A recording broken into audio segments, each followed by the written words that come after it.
Meinen dreimonatigen Grundwehrdienst habe ich ab 1. Juli 1967 in der Kaserne Gellendorf in Rheine abgeleistet.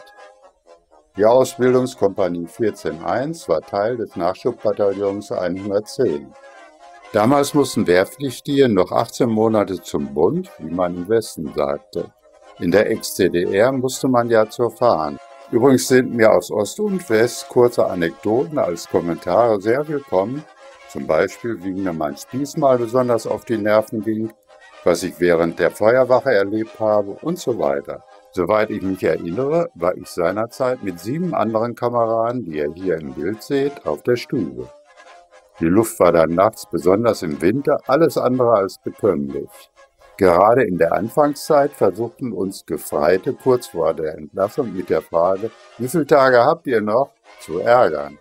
Zwischendurch gab es immer mal längere Märsche oder wir fuhren ins Manöver.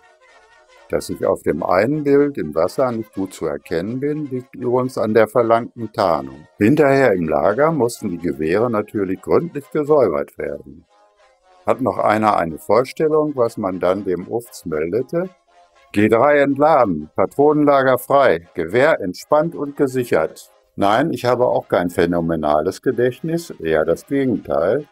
Aber als ich wegen Corona mal wieder reichlich Zeit hatte, habe ich beim Aufräumen tatsächlich das Notizbuch gefunden, in dem ich damals alles notiert habe, was ich für wichtig hielt. Als ich bei der Musterung nach meinem Wunschtruppenteil gefragt worden war, hatte ich Versorgung angegeben. So wurde ich nach dem Grundwehrdienst ins Depot Lese-Stolzenau versetzt. Da ich kein Blödchen angestellt hatte, wurde ich nach einem halben Jahr zum Gefreiten befördert.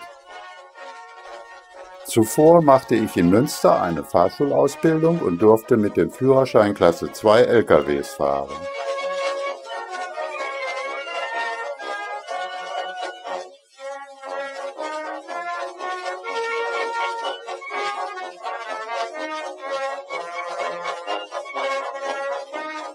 Allerdings fuhr ich im Depot die meiste Zeit einen Gabelstapler.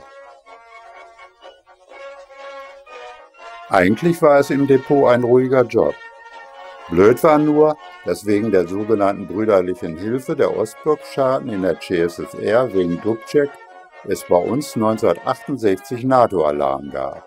Das bedeutete, dass wir einige Wochen lang am Wochenende die Kaserne nicht verlassen durften. Da war ich froh, als ich dann endlich mal wieder die Familie traf. Selten durfte ich auch mal in der Öffentlichkeit glänzen, wie hier am Volkstrauertag. Kurz vor Weihnachten 1968 erhielt ich meine Entlassungsurkunde.